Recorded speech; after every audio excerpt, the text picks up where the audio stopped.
Bem, bom dia a todos. Eu sou Cirlei Lourenço, sou psicóloga, analista junguiana, atual presidente do IPAC, o Instituto de Psicologia Analítica de Campinas, que é filiado à JB, a Associação Junguiana do Brasil, e à IAP. Eu gostaria de agradecer a presença de todos que estão aqui conosco, pelo Zoom e pelo YouTube. Agradecer também a presença da nossa tradutora, Isa Carvalho, e conseguimos encontrar um horário possível para esse encontro ser realizado, ao Daniel, né, que sempre está conosco, a membro analista, a Débora Landucci, que fez a ponte entre o Instituto e a SUSA. Muito obrigada, Débora. E gostaria também de agradecer à editora Vozes, apoiadora e tradutora do livro, né, dessa importante obra para o público brasileiro. O meu volume já está em mãos aqui, né? Eu espero que vocês consigam adquirir e queiram adquirir e adquiram esse volume, essa importante obra. Aproveito agora também para dizer que a editora Vozes ela está dando um desconto de 30% no valor do livro, né? Até o dia 30 do 11, com IPAC Susan 30, tá? Então vocês podem adquirir o livro. Bem-vinda, Susan, é um prazer receber você aqui conosco. Susan é PhD, é uma renomada analista junguiana e psicóloga clínica com formação em Zurique, Suíça, com sua clínica em Paradise Valley, no Arizona, como membro da IAP, da International Association of Analytical Psychology. Ela é uma palestrante e professora internacional ativa em programas junguianos globalmente reconhecida. Sua experiência é consolidada através de várias publicações influentes em psicologia analítica.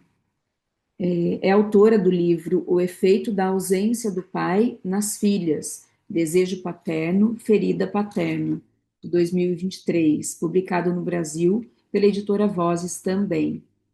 Além de seu mais novo lançamento no Brasil, o livro Síndrome do Impostor, a personalidade como ser, na psicologia analítica, também pela editora Vozes. Susan, eu dou a palavra a você. Muito obrigada e seja muito bem-vinda.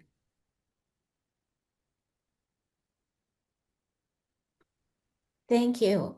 It says beyond. Então, eu vou ler a citação do início, que diz: Além de mim, em algum lugar aguardo a minha chegada.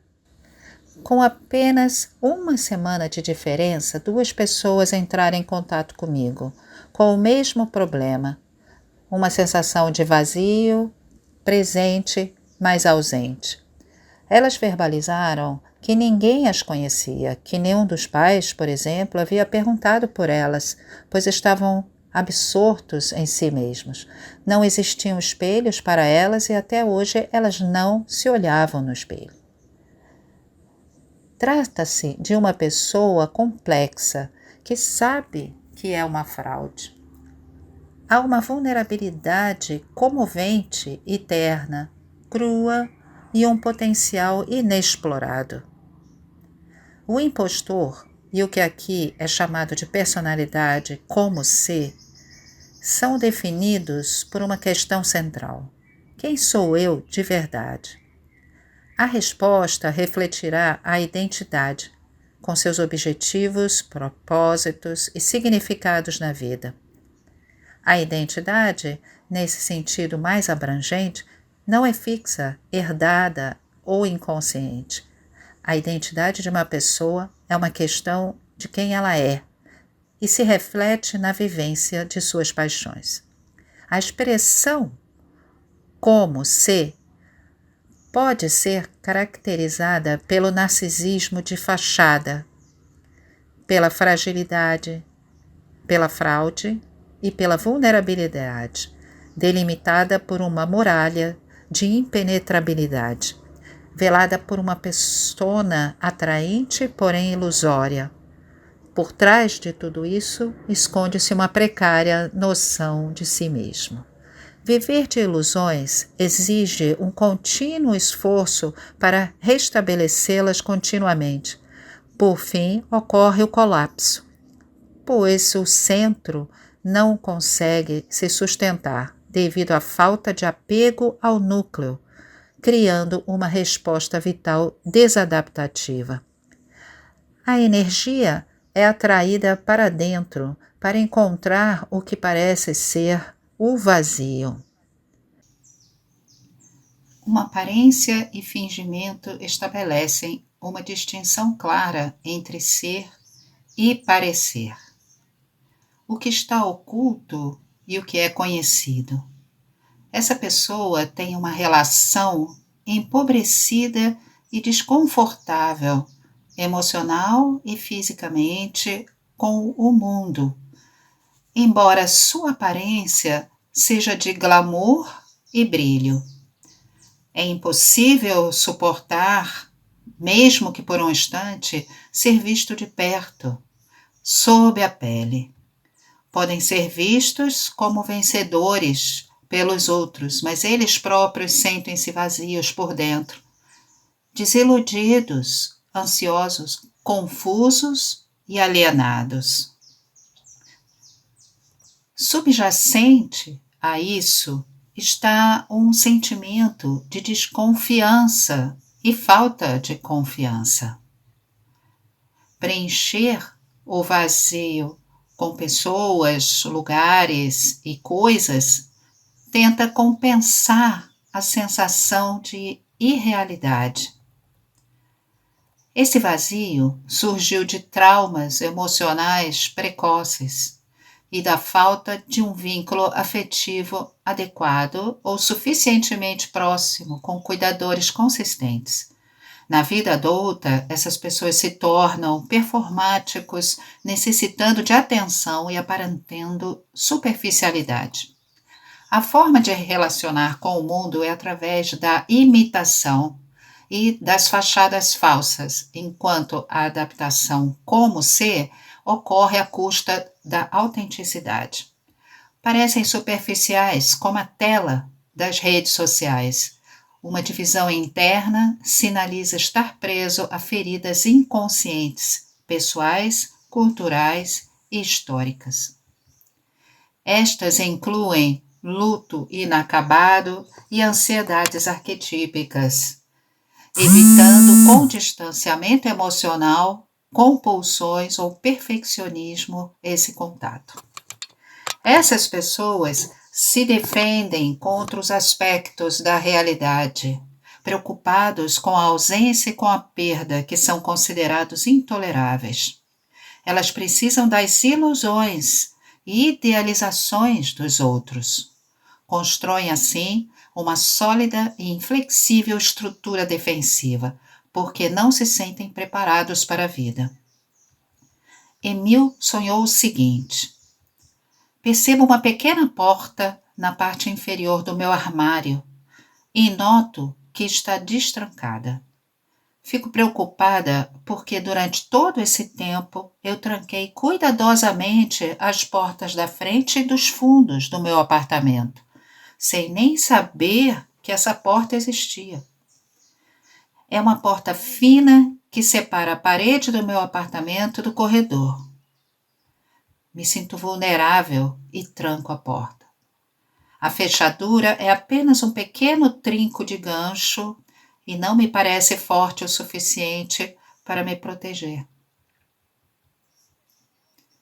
Esse tipo de personalidade dedica muito tempo à preparação e deseja se apresentar bem, mas muitas vezes não o faz e acaba desistindo.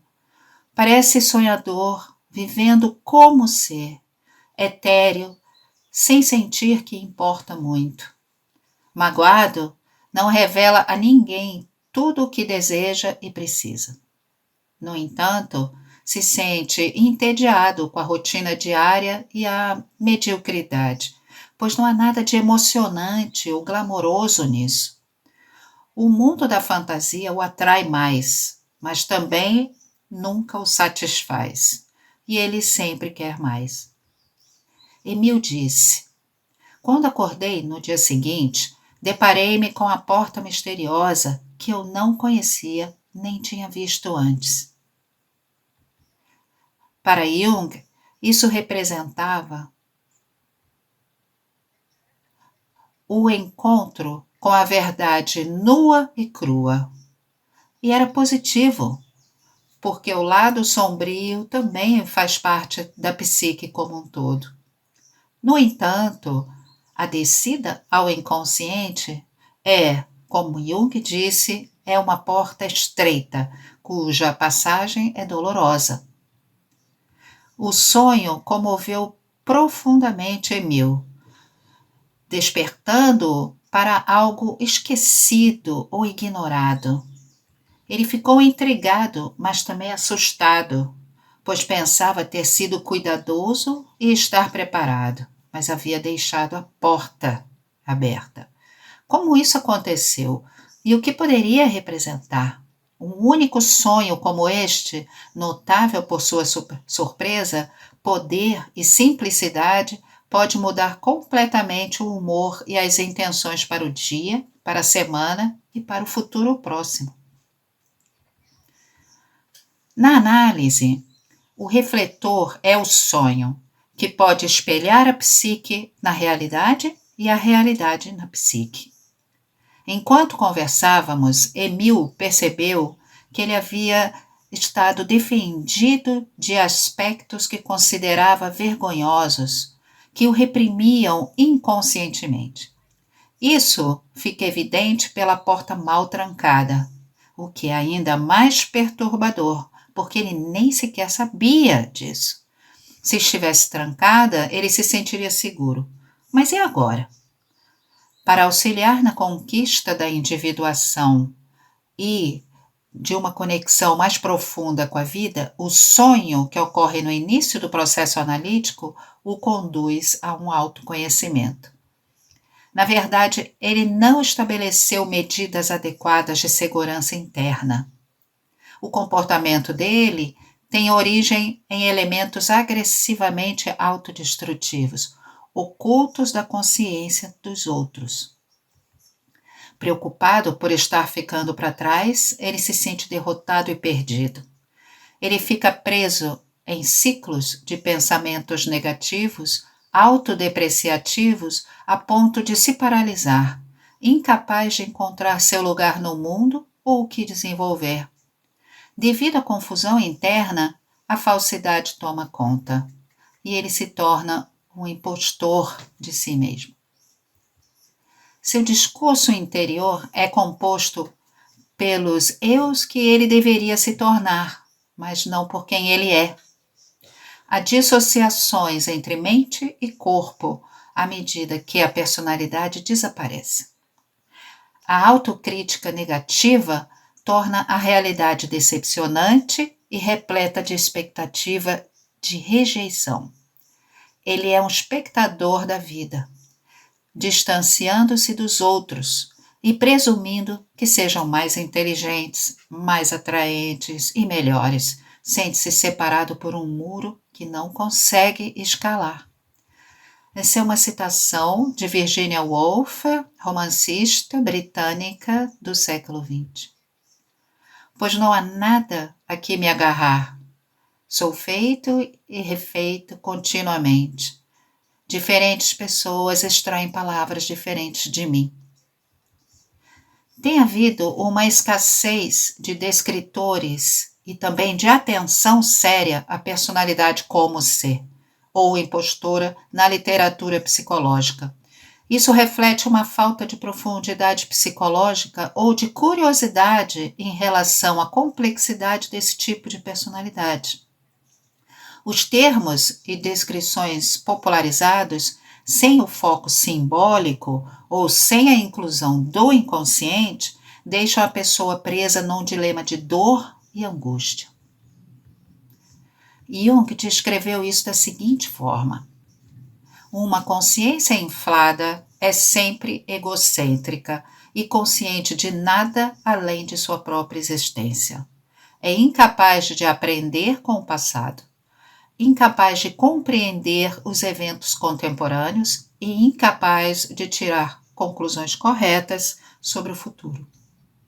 Está hipnotizada por si mesma e, portanto, não se pode argumentar com ela. Inevitavelmente condena-se a calamidades que a matarão. Trata-se de uma personalidade aprisionada na imagem, tentando alcançar o ideal sem a capacidade de ser ela mesma. É uma experiência repleta de vergonha para o impostor, cuja vida se baseia no auto-engano. Movida pela necessidade de proteção e autossuficiência, o impostor assume novas identidades para se adequar a qualquer ocasião. Um impostor opera na ausência de um self plenamente cognoscível.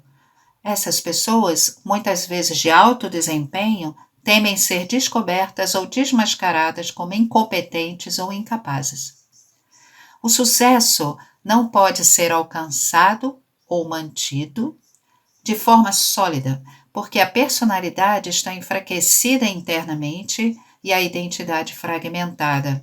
Podem parecer vivazes, mas se sentem sem vida, como um manequim. Todos os dias surge a dúvida sobre qual roupa vestir. A roupa representa um ego/persona ou uma abordagem da vida baseada na imagem externa.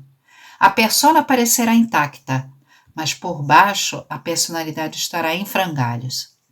A necessidade é evitar a ansiedade, a solidão, as perdas emocionais e a sombra percebida.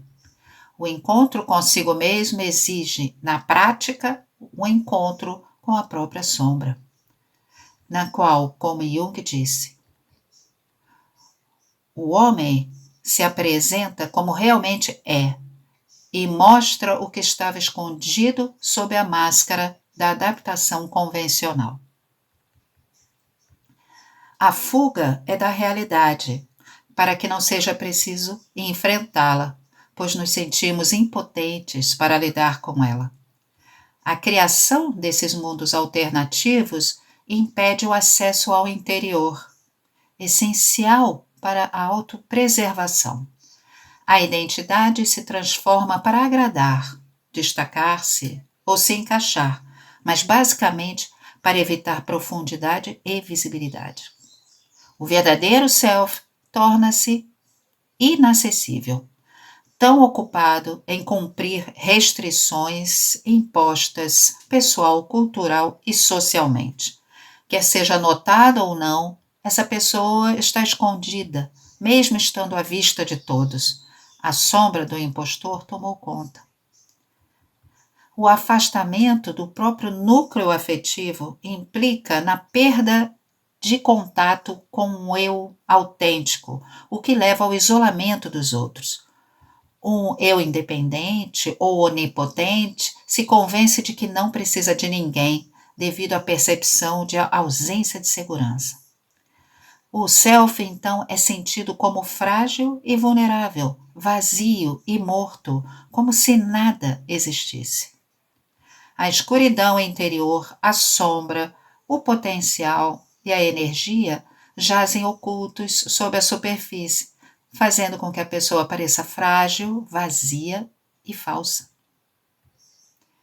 Essa é uma citação do escritor americano negro do século XX, James Baldwin.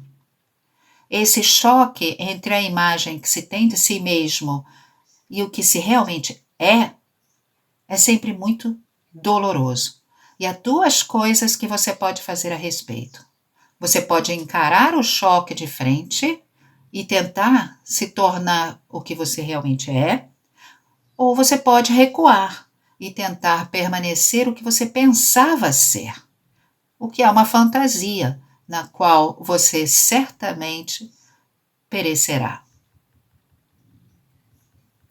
A personalidade do tipo como C foi inicialmente descrita pela psicanalista freudiana Helena Deutsch em 1942, como sendo uma personalidade desprovida de autenticidade e basicamente imitativa.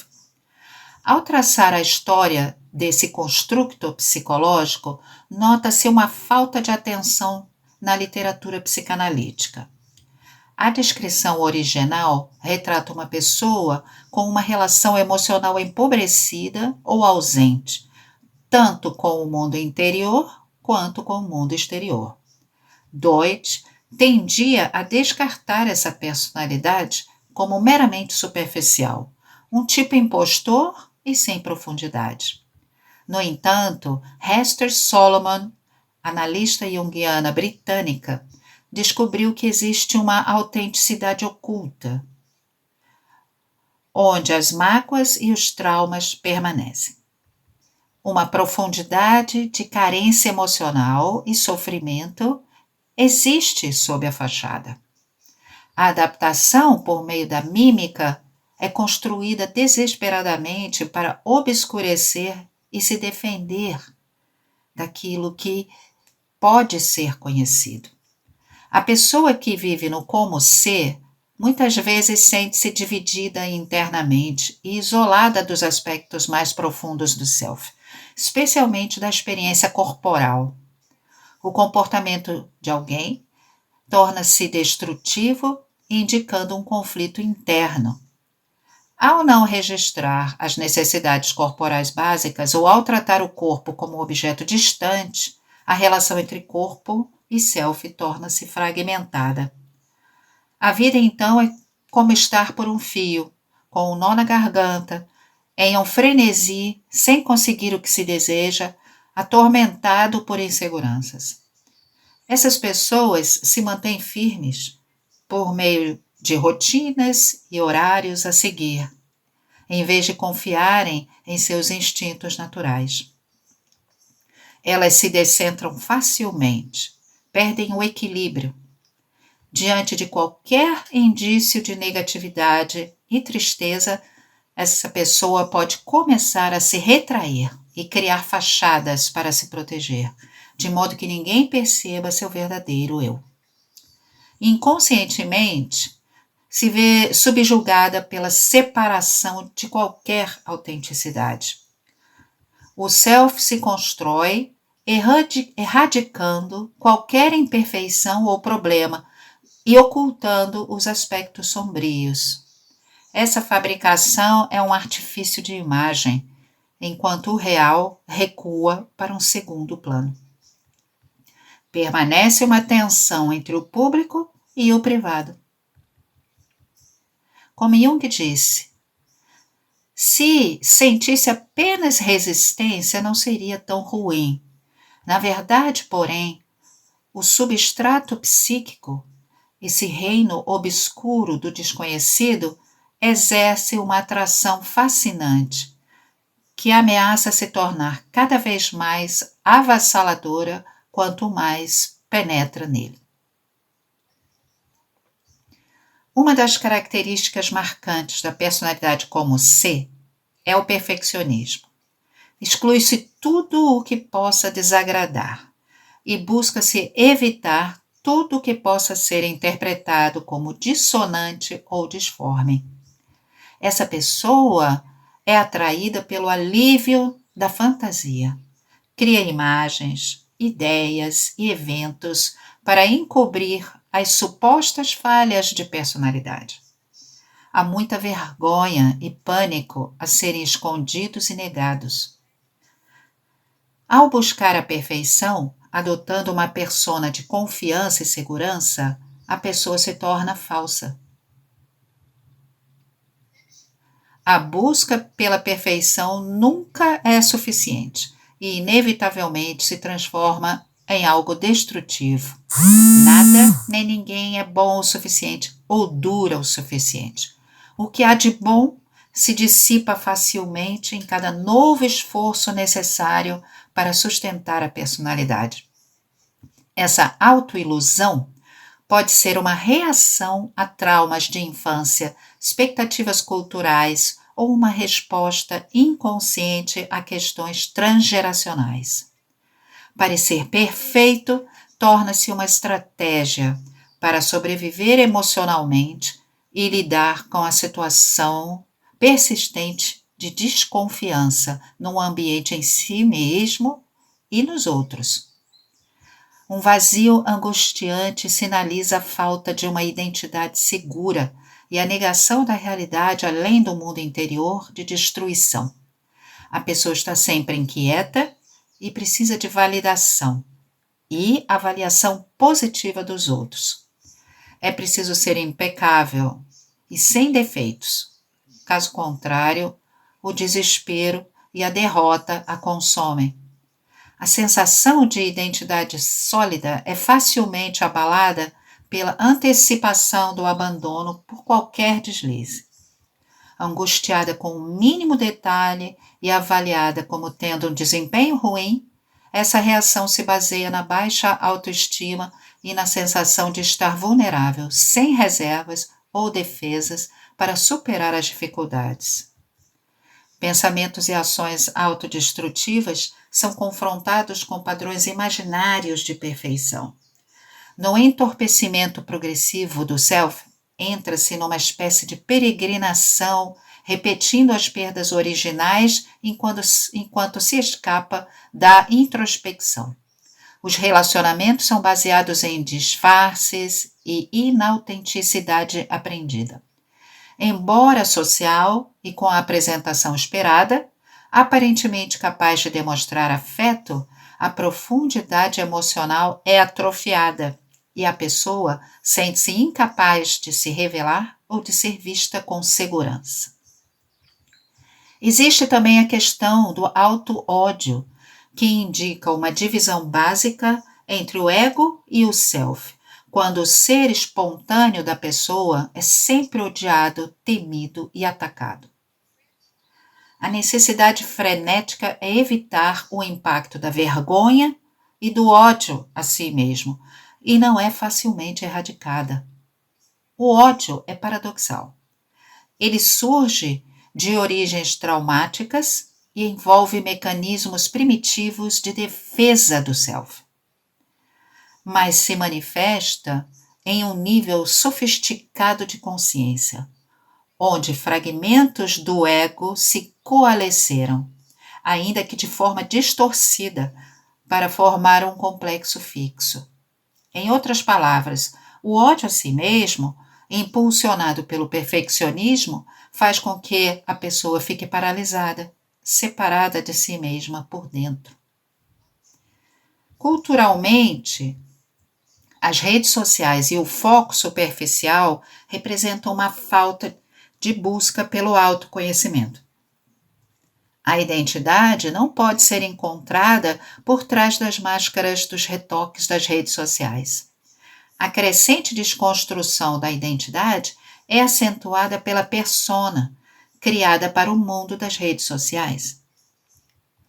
Trata-se, então, de uma constante reinvenção, dependente do julgamento dos outros e da necessidade de se encaixar.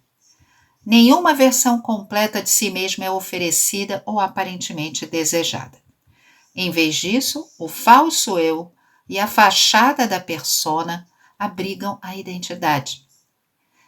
Então, assume uma identidade por um tempo, tornando-se essa identidade temporariamente. Se torna o rosto daquela que imagina estar olhando para ela. Almejar ser uma rainha da mídia significa se moldar para ser envolta em uma fachada. A fachada dá a impressão de que ela está lá, quando não está. Mas onde que ela está? Retocada, tingida, aparada ou remodelada, ela se torna um objeto, precisando esconder as reações vulneráveis e sensíveis nessa busca por auto-legitimação. Essas pessoas se mantêm através de identidades fragmentadas, parcialmente envolvidas em relacionamentos, mas permanecendo emocionalmente retraídas principalmente para si mesmas, incapazes de se comprometer ou de encontrar profundidade, significado ou realização. Os talentos estão lá, mas a dedicação à individualidade é reprimida. Pouco resta do íntimo e do privado nas redes sociais. Elas também despertam um sentimento de isolamento, já que o virtual substitui a conexão interpessoal. O contato com o mundo é fingido, pois não há uma entrada pessoal ou palpável que seja real. Tudo se reduz ao geral ou ao trivial, à medida que a aparência substitui o ser. A realidade das emoções parece abafada ou desenfreadamente desprovida de censura. A paixão pela autoexposição é estilizada para o consumo popular. As representações, sejam verdadeiras ou não, fazem parecer o idealizado e a imagem o que se busca e o que se louva. A tentativa é manter o fascínio, mas permanece uma distância que não se aproxima da pessoa real.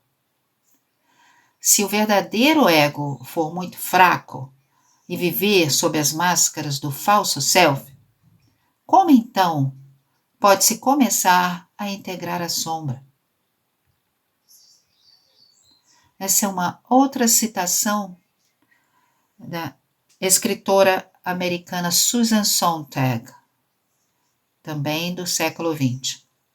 Ela fala sobre o corpo.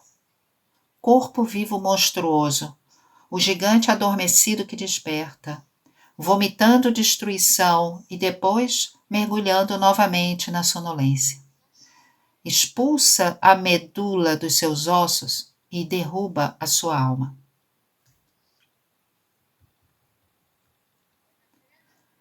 Quando a figura parental é muito distante, uma pessoa do tipo de personalidade que estamos falando pode ficar inibida, assustada e incapaz de expressar-se de forma saudável. Isso deriva de um padrão de inferioridade e agressão internalizado ao longo da vida, no auto-engano enquanto se degrada. Como Jung comentou, as crianças estão tão profundamente envolvidas na atitude psicológica de seus pais que não é de admirar que a maioria dos transtornos nervosos na infância possa ser atribuída a uma atmosfera psíquica perturbada no lar. Uma outra citação de Jung. Ela começou sua jornada no mundo com o rosto virado para o lado, e durante todo esse tempo, o mundo e a vida passaram por ela como um sonho, uma fonte irritante de ilusões, decepções e aborrecimentos. As pessoas que agem como se desenvolvem contatos pseudo-relacionais, substituindo sentimentos reais por outros. Elas se comportam como se tivessem relações emocionais, mas as emoções não conseguem se manifestar de verdade, pois isso significa compartilhar quem se é e revelar opiniões verdadeiras. Muitas vezes, o receio das consequências de se manifestar impede que as pessoas se expressem. Podem até ser descritas como frígidas, no sentido de evitarem as emoções, escondendo suas insuficiências e se comportando de forma mecânica, como se tivessem sentimentos reais e contato genuíno com as pessoas. Por exemplo, Fern sonhou com mulheres em uma grade pop-up em um site de pornografia. Em seguida, ela se viu em uma casa que surgia de repente, e depois em uma casa menor, e essa cena se repetiu várias vezes. Na próxima imagem que surgia, ela estava sozinha em uma grade ou uma casa ainda menor, sem nenhuma entrada ou saída óbvia. O que esse sonho significa? Ele descreve o sentimento de estar aprisionada em uma caixa ou em um quadrado, enquanto os espaços se tornam cada vez menores e ela se sente cada vez mais confinada. Incapaz de abandonar a ilusão de segurança na forma como as coisas eram ou são, ela aprisiona e cria uma morte na existência da vida.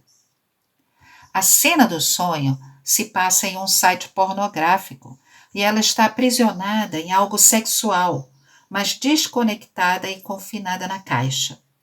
Ela é tanto a protagonista quanto a observadora. A imagem levanta, então, questões sobre quem ela realmente é. O sonho a retrata sendo objetificada por si mesma, e ela está sozinha na imagem. Embora esta comece com outras mulheres também encapsuladas, cada uma em um quadrado e sem comunicação entre si. Essas poderiam ser facetas independentes e não relacionadas de si mesma, cada uma em uma caixa isolada. A imagem como um todo parece fragmentada, porém contida, linear e mecanicamente controlada. Mas por qual parte dela? Jacqueline Rose, escritora e pensadora britânica, comentou sobre isso. O que o cinema clássico representa ou encena é essa imagem da mulher como o outro, um continente obscuro, e a partir daí qualquer resquício dessa imagem se perde no sistema.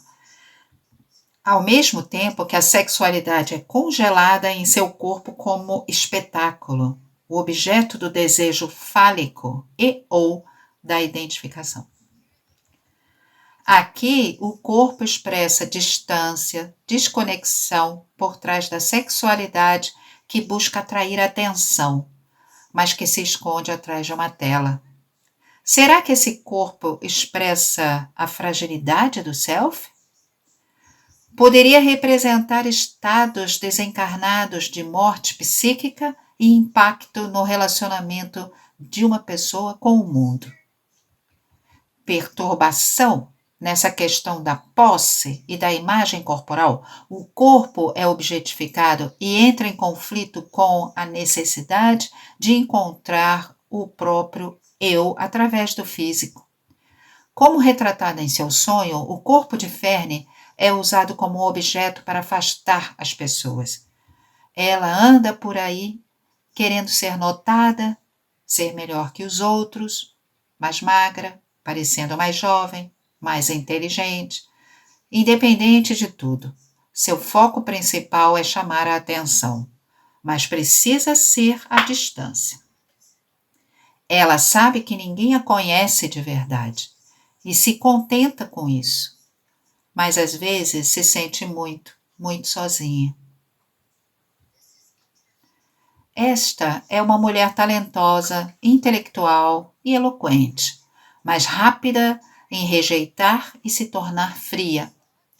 Ela usa pensamentos e palavras como armas para derrotar e se manter distante dos outros. O silêncio das sessões analíticas é raro. Como se qualquer espaço potencialmente reflexivo fosse preenchido com o que ela não sabe ou não quer saber. Ela deixa pouco espaço para comentários, como se precisasse se defender de surpresas ou adentrar o desconhecido para evitar críticas que não tolera. Isso indica um ego frágil e temeroso, e uma pessoa que se defende da própria profundidade. Na análise, ela desenvolve um modo de se relacionar semelhante a uma fusão. Incapaz de tolerar o espaço entre ela e o outro self, ela nega qualquer separação, criando uma identidade imaginária para se sentir segura e não ameaçada por ninguém mais. A realidade da conexão entre duas pessoas distintas precisa ser resistida. Ela não absorve informações e se defende de qualquer comentário adicional à sua narrativa pessoal. Relacionamento significa acolher o outro, ser visto e ser vulnerável, mas isso pode ser sobreposto pela vergonha. Ela encena o que é chamado de defesa maníaca, que significa negar a crescente consciência da limitação, da perda, da ambivalência e da complexidade. É uma defesa contra o medo de destruir o objeto, ou seja, o outro, e, consequentemente, o próprio self. Ferne não tem espaço para interação, nenhuma pausa para permitir reações diferentes. Não há possibilidade de acolher a pequenez necessária para absorver novas informações e para não saber. Qualquer compreensão confrontada com seu oposto significa rejeição. Então ela se defende e se afasta.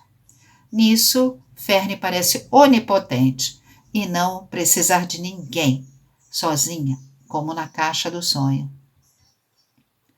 A autoimagem tem sido inconsciente e uma fachada bem elaborada e reluzente. Ela parece, no entanto, viver em uma existência quase morta. O processo de acesso ao seu mundo não será tão simples quanto ela imagina. A relação entre terapeuta e cliente constrói confiança e evolui dependendo da separação e da conexão entre ambos. Então, esse processo exige uma capacidade de reconhecer e reunir os múltiplos fios pessoais e coletivos e reconectá-los.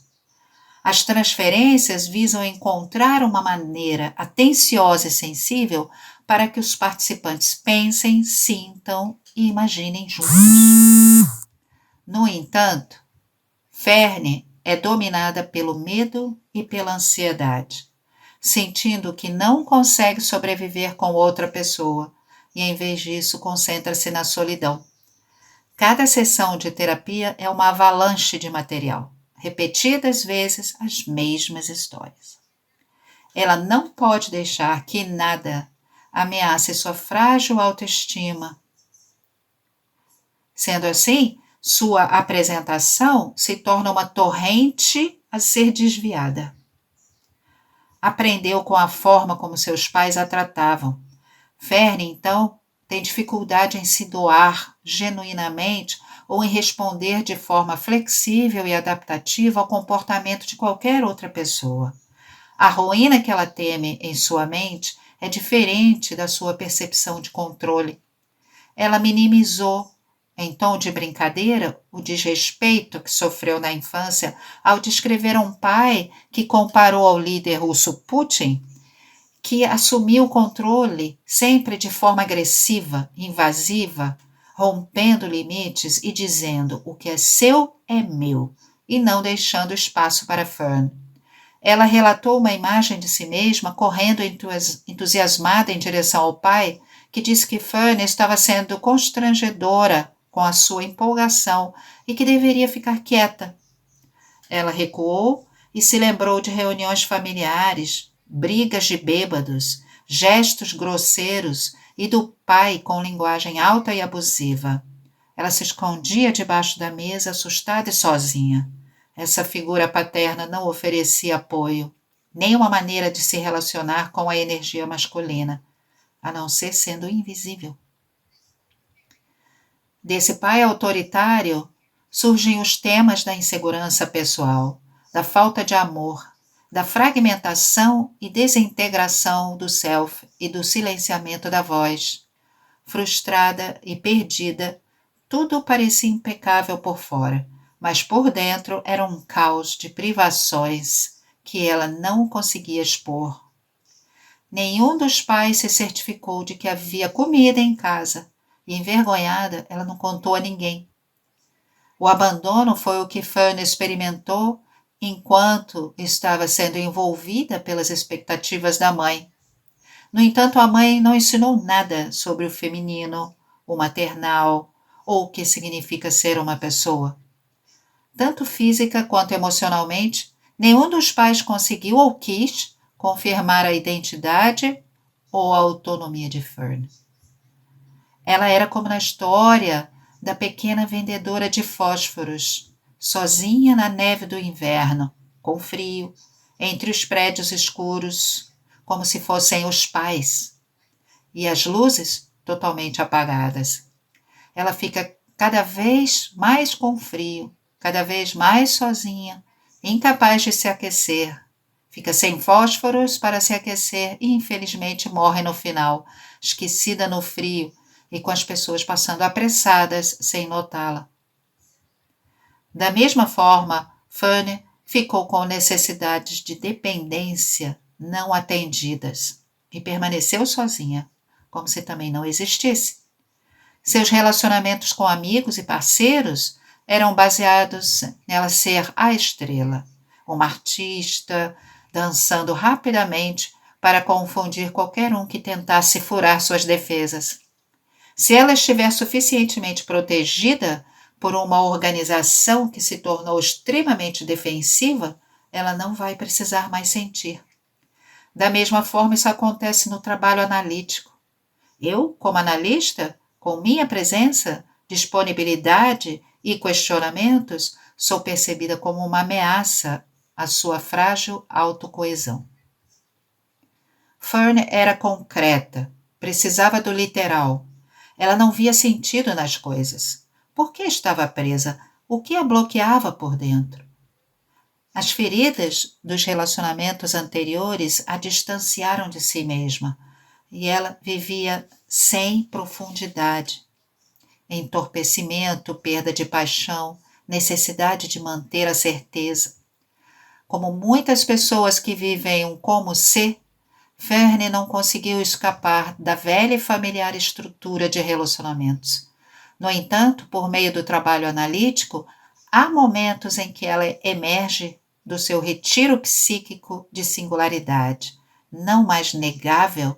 Ela então se depara com as ansiedades e com as mágoas.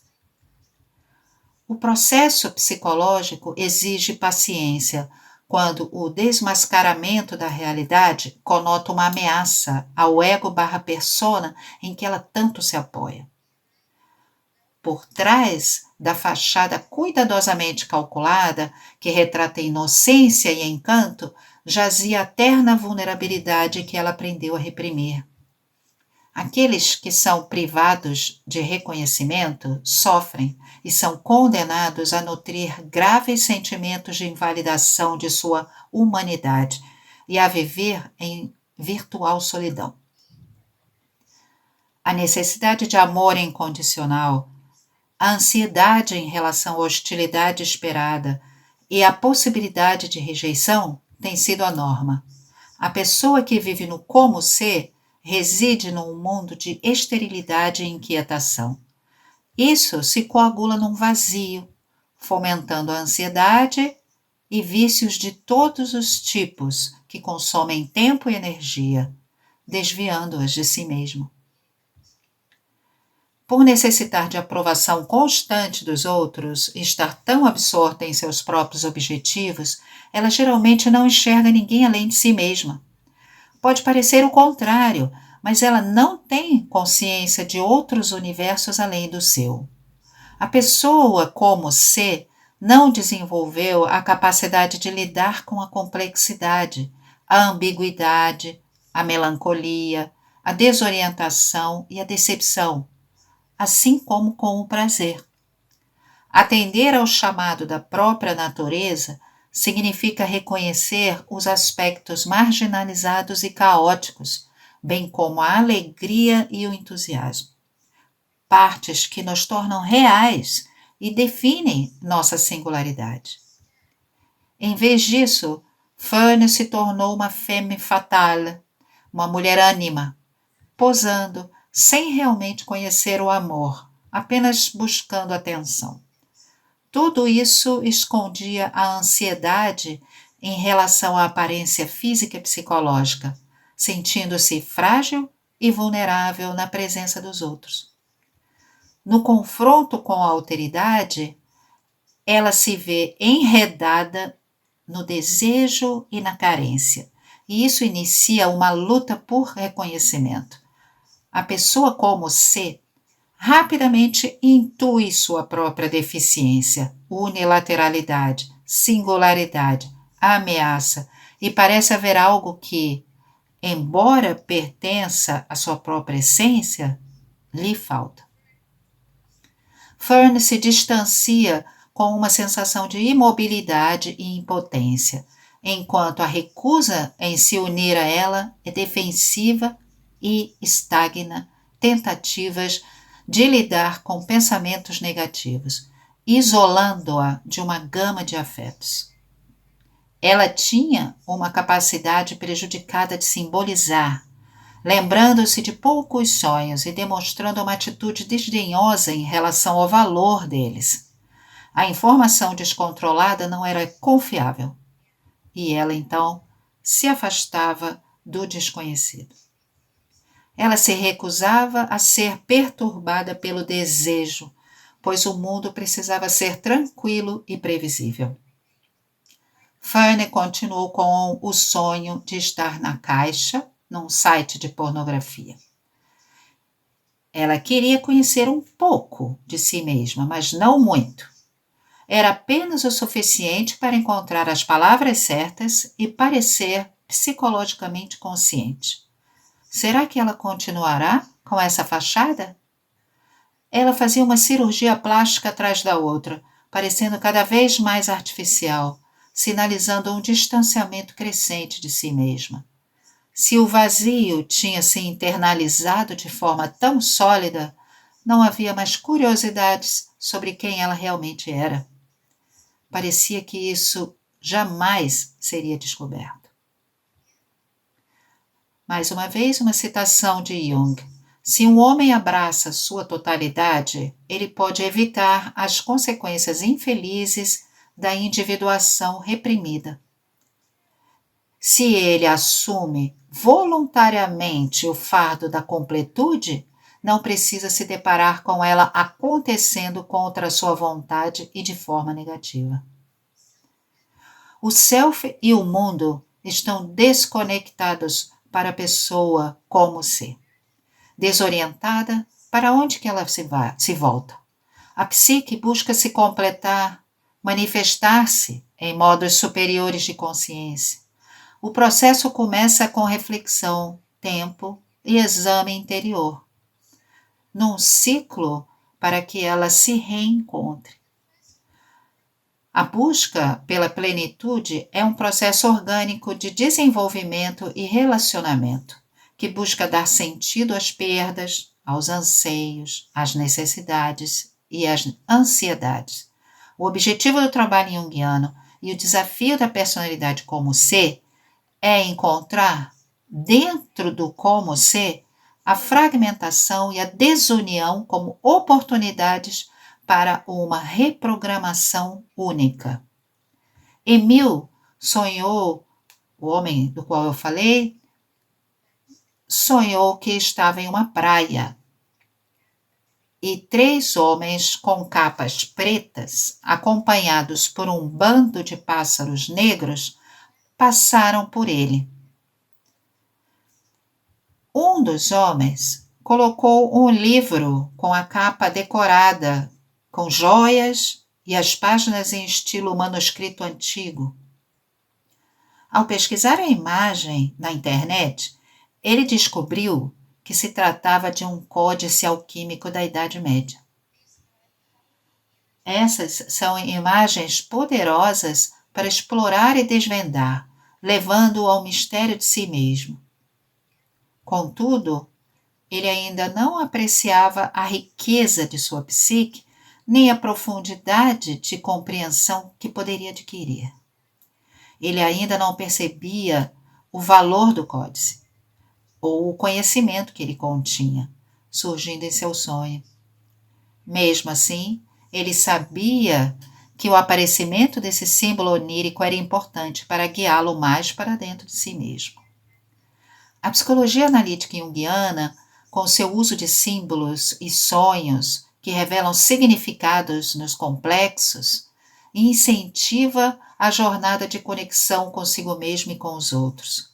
É um lugar onde o caos e as ansiedades absorvidas desde a infância começam a se tornar pensáveis. A busca é pela ordem subjacente e pela conexão com o eu e com o self. Isso significa aceitar a vulnerabilidade, a fragilidade, mas ao mesmo tempo possibilitar a crença e o apoio ao futuro.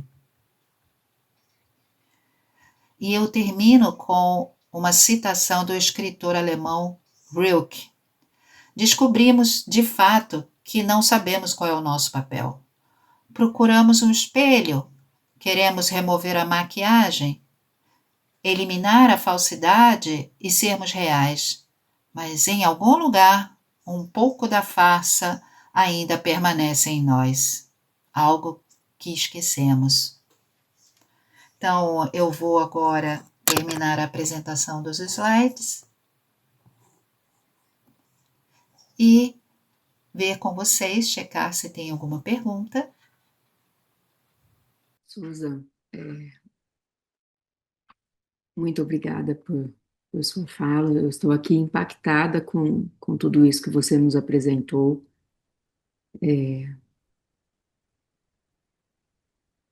Impactada, não tenho nem outra palavra a dizer. Porque quando você fala dessa personalidade do como ser, né, o quanto ela é, a vontade que eu tenho é de acolher, né, uma pessoa assim, mas ao mesmo tempo eu fico com a imagem de que tem uma necessidade do acolhimento e do afastamento também, né, de alguém com uma personalidade do como ser. E gera e causa em nós reações, assim, sentimentos e emoções, né?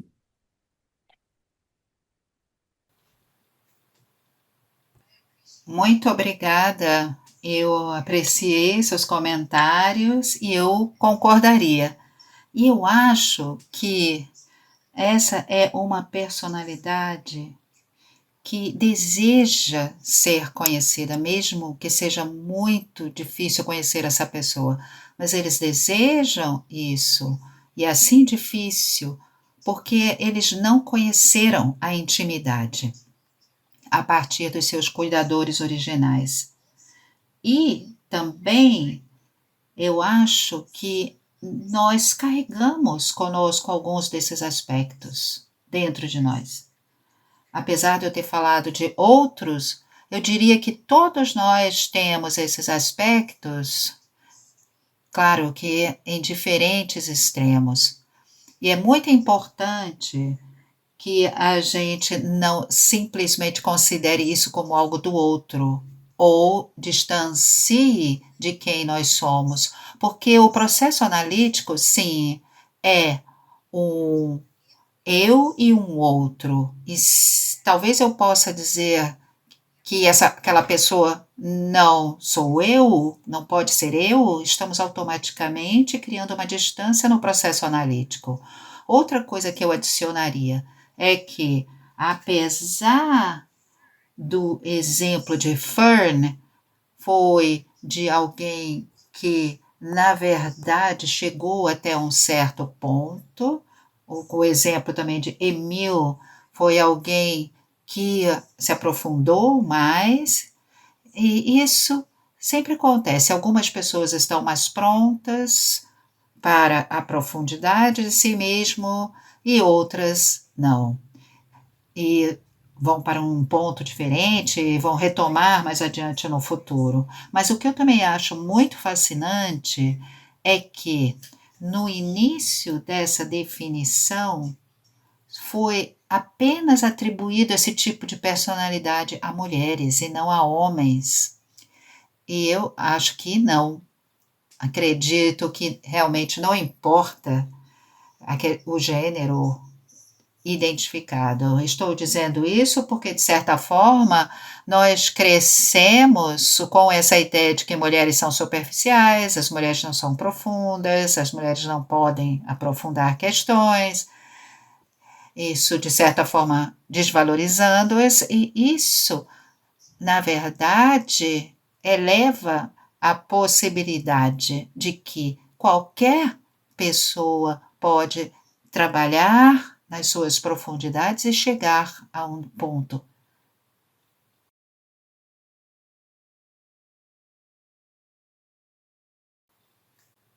Alguém mais tem um comentário? Só complementar o impactante, assim, é porque me tocou, a tua fala me tocou. Então, quando você fala que não colocar tão distante do outro, é porque tem partes minhas que eu me identifiquei com o que você falou. Então, isso está dentro, eu acho que de cada um aqui. Então, não é tão longe, por isso que eu acho que me impactou tanto, né? Obrigada.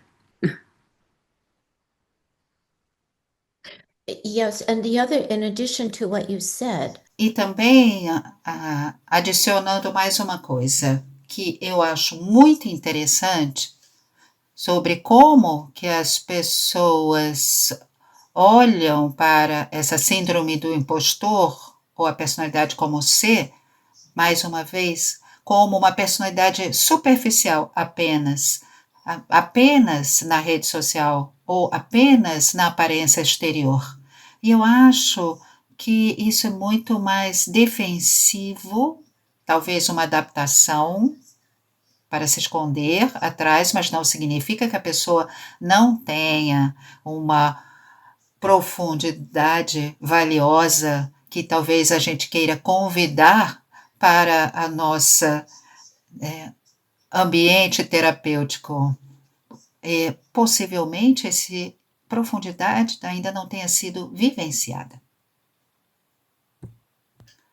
Eu também colocaria uma outra questão que talvez uma pessoa possa considerar. Será que esse tipo de personalidade se manifesta de forma diferente em diferentes culturas?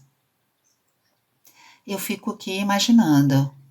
Será que se manifesta de forma diferente nos Estados Unidos, onde eu vivo, ou no Brasil, onde vocês todas estão?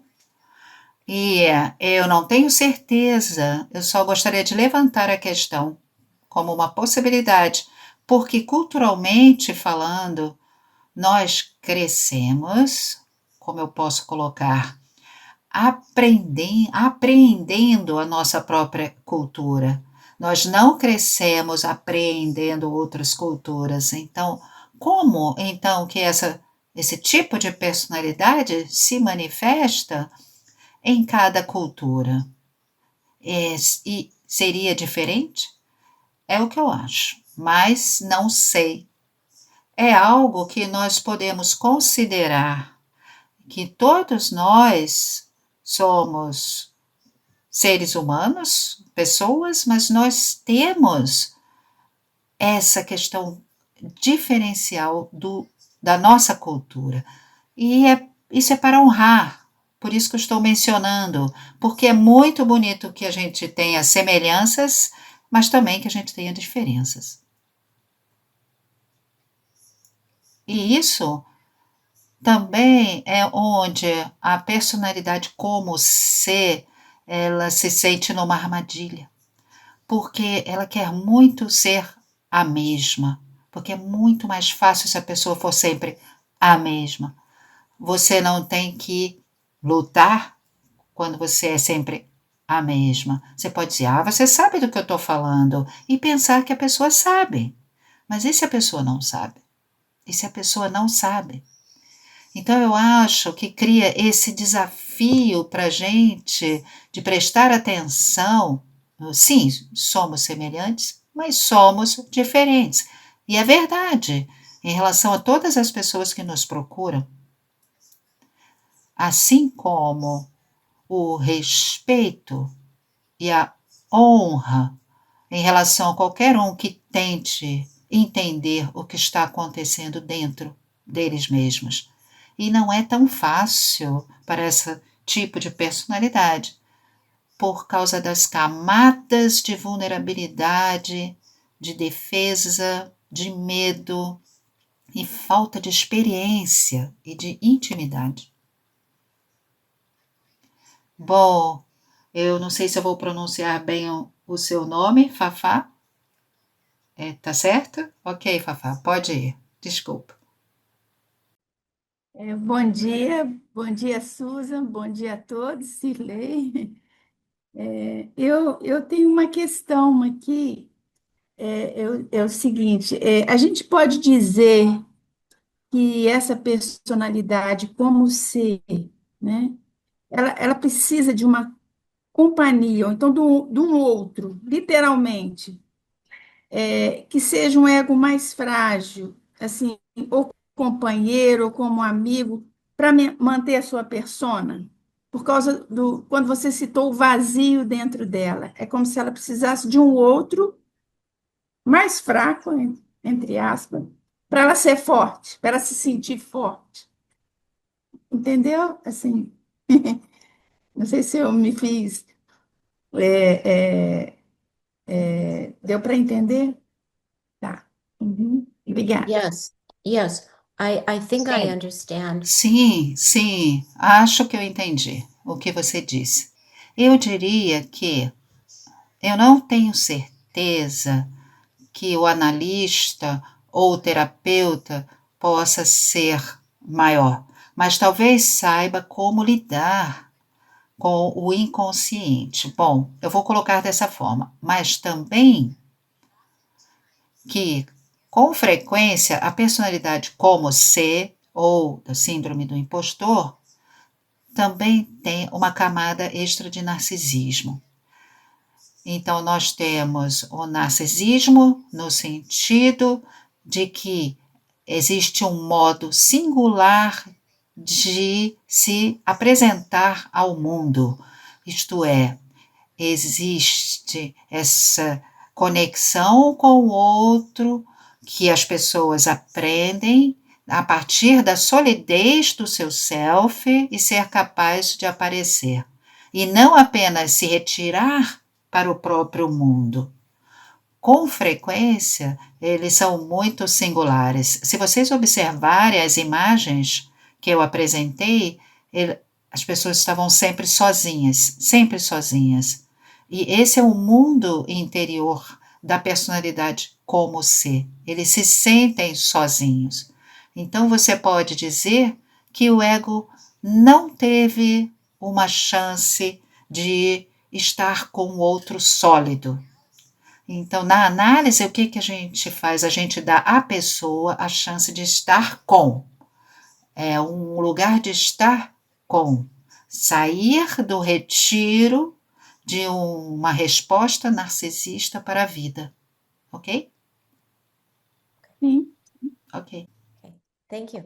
Thank you. obrigada. Obrigada.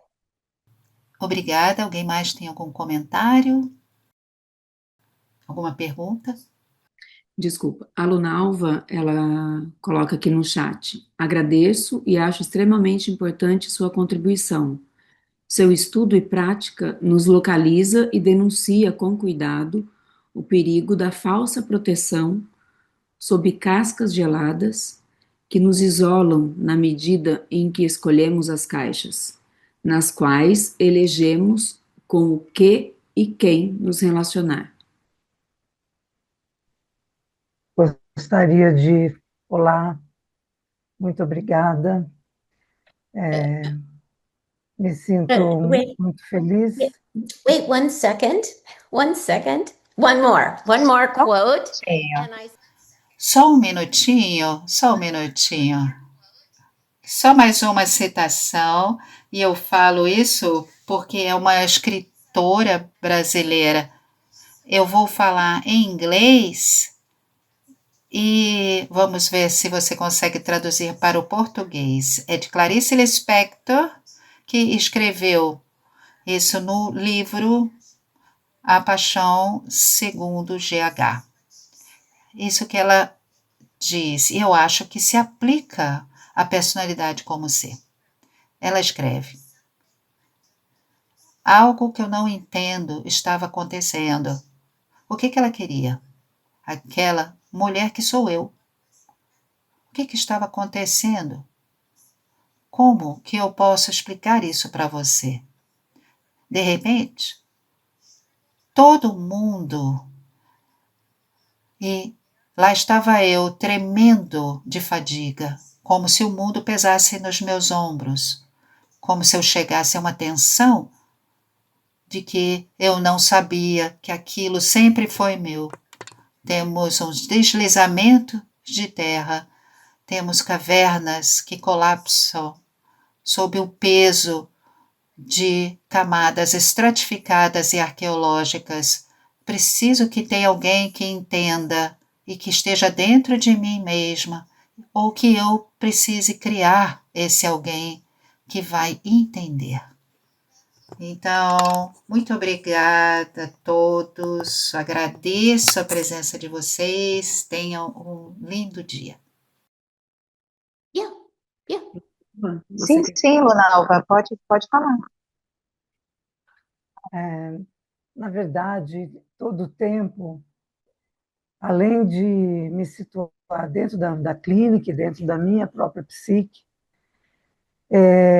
penso que isso vai além, está no mundo e está no Brasil atualmente, na dificuldade que as pessoas têm em viver de maneira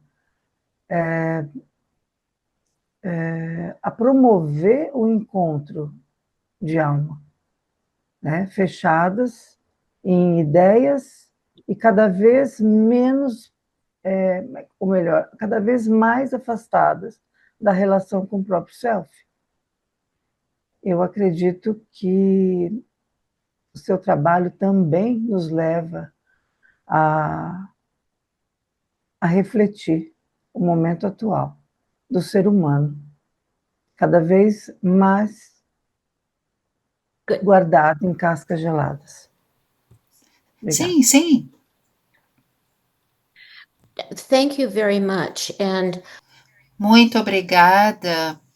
E mais uma vez eu mencionei cultura, mas a gente também poderia dizer nossos tempos atuais, como você se referiu. Nossos tempos atuais realmente exigem nossa autenticidade, nossa verdade, sermos reais, o máximo que nós pudermos. Muito obrigada por trazer essa questão. Muito obrigada. Agradeço a todos pela presença, desejo um ótimo dia. Obrigada. Eu gostaria de ler duas questões aqui, aí nós podemos finalizar, por favor.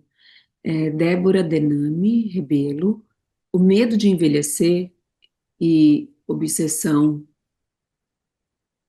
por não estar doente, por ter uma saúde perfeita, enfim, medo da morte. São sintomas e autodefesa na relação de intimidade consigo mesmo? Essa é uma questão. Vocês poderiam responder.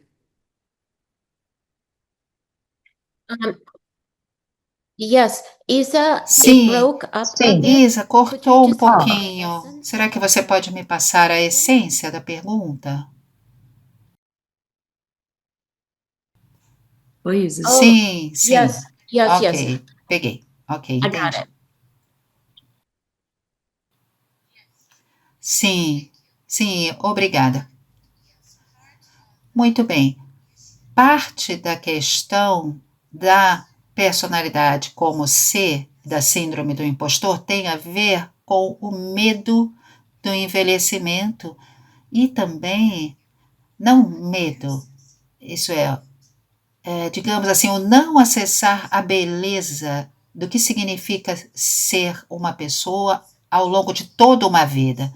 Então, com frequência, isso faz parte do perfeccionismo. Eu preciso estar sempre mais jovem, melhor, mais isso, mais aquilo, ao invés de eu sou maravilhosa pelo fato de ter passado por toda a minha vida sendo o máximo possível de acordo com o meu eu verdadeiro. Não sendo distorcido ou negado, mas abraçando conhecimento, compreensão, sabedoria, companheirismo, amor e sabendo que isso pode acontecer ao longo da vida. Tem mais algum outro comentário, Isa? Ok, então, muito bem.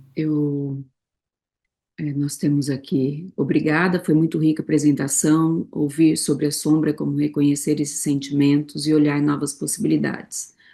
A Inês, parabéns pelo evento, e eu quero aproveitar e agradecer a todos a presença, agradecer a você, Susan, pela generosidade, por sua participação. Foi muito rica essa manhã de sábado para todos nós. Muito, muito obrigada. E tá aqui, ó.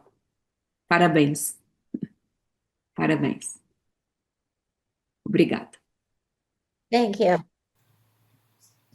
Obrigada, obrigada. Foi um prazer e é realmente também uma alegria vê-lo em português. Muito bem, tchau. Obrigada. Obrigada, Isa. Obrigada, Isa. Obrigada, Dani. Obrigada, Débora.